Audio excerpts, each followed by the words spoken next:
Okay, so hopefully everyone can hear me.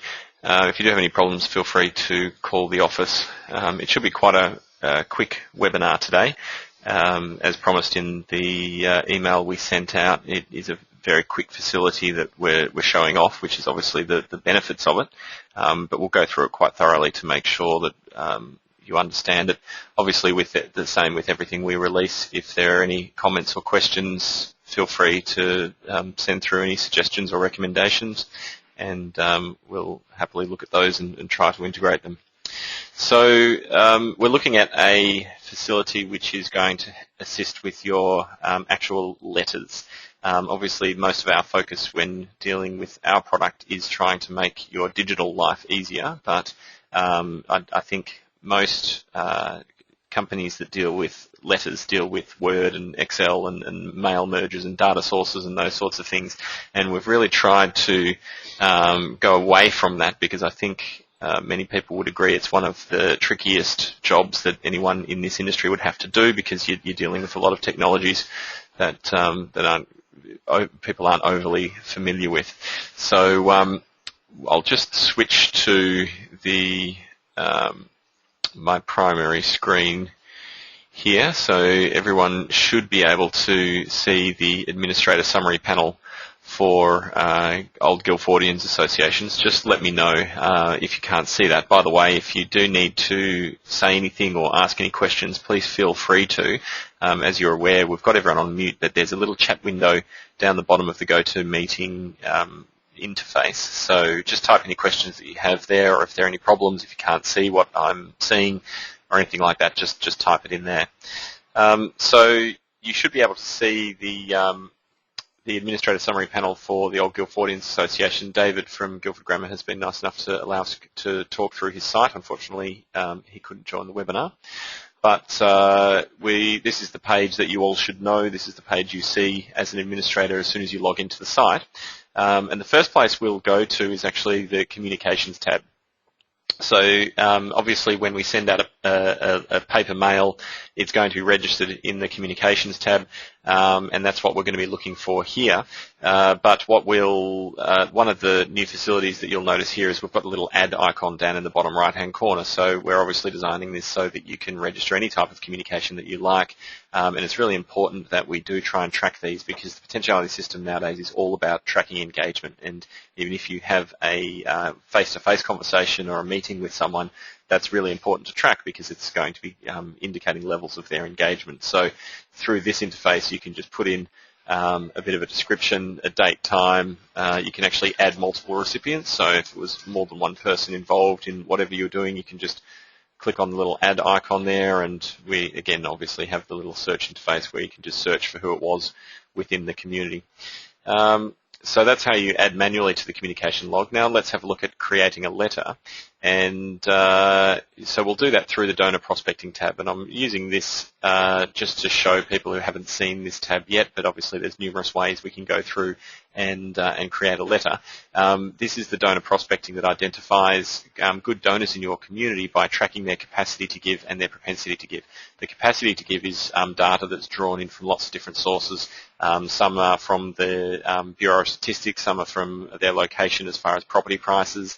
You could do their occupation, all these different things that indicate their capacity are graphed here, and their propensity is indicated by also lots of different factors, but things like their engagement in the community or which interest fields they've ticked. For example, if they've ticked a box to say that they're interested in donating, things like that. And these are all configurable, and I would strongly recommend for everyone to go in and have a look and have a play with this yourself. But I can do things, for example, I can disable that linear scale and you can see the graph adjusts accordingly. I can re-enable that linear scale and it adjusts again. We can go through to the propensity weightings and you can add your own weightings if you want. You can add multiple weightings, really tweak it, configure it exactly how you want it to look and click save, and then it'll obviously keep that.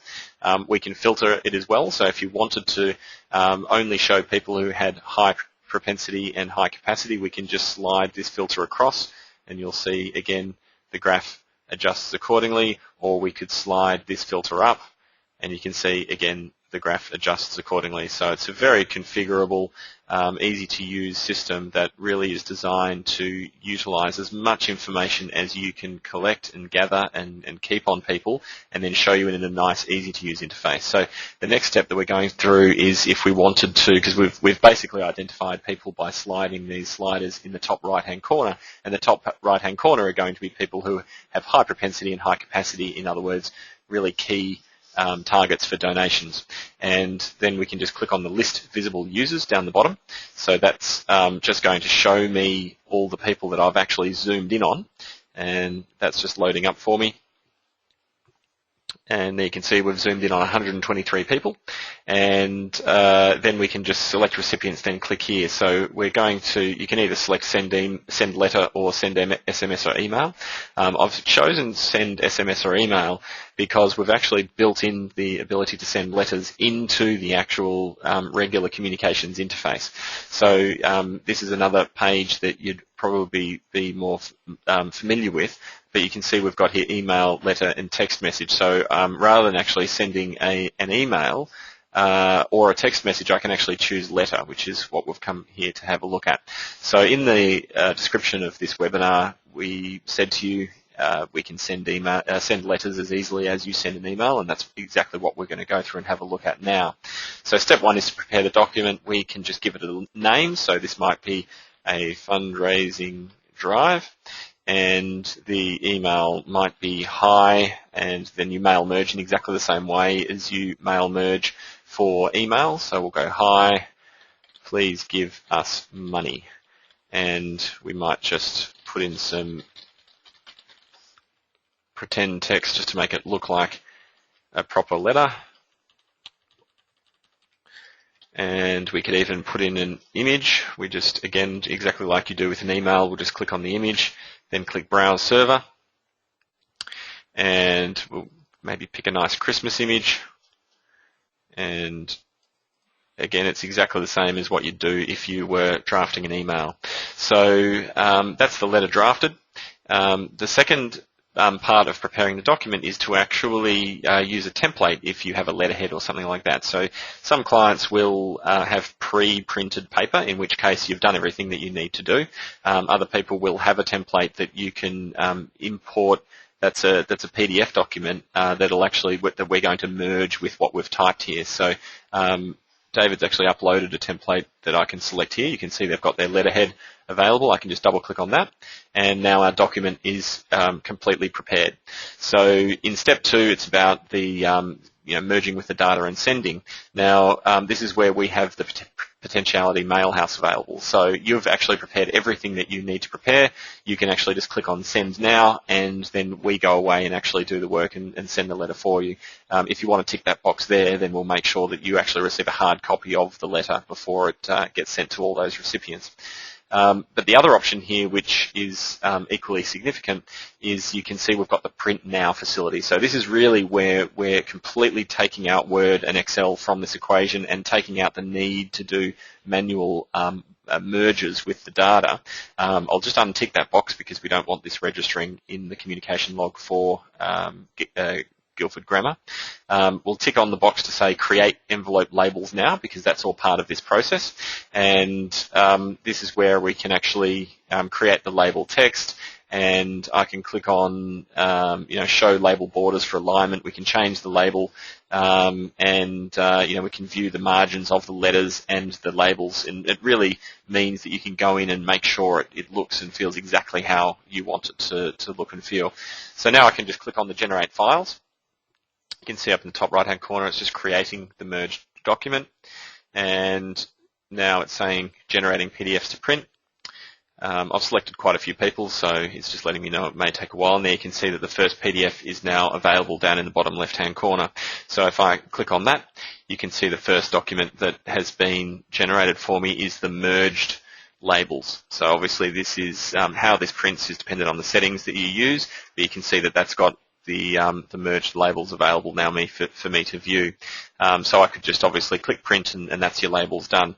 Now the second document that's been sent through is my document, and it's merged with the name, as you saw when I it was selected the first name to be printed.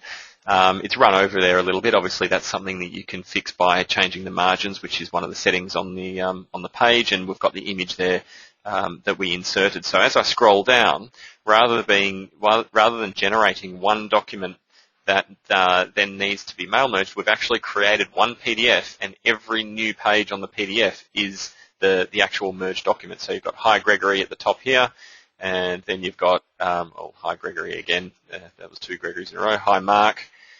And as we go down, Hi Wayne. So it really is quite a large document, but you're dealing with digital here, so it really doesn't matter that it's a large document. It just matters that obviously it makes your life a whole lot easier. So that's it. You just click print, and away you go. So yeah, as I said, this was going to be a very quick webinar. That's really all that we need to show with regards to that. If you have any other questions about this facility, feel free to type it into the chat window now, or just shoot back an email. And as I said, I've recorded the session, so if you wanted to have a look at it later, just let me know. So thanks very much for your time, and that's all for now. Cheers.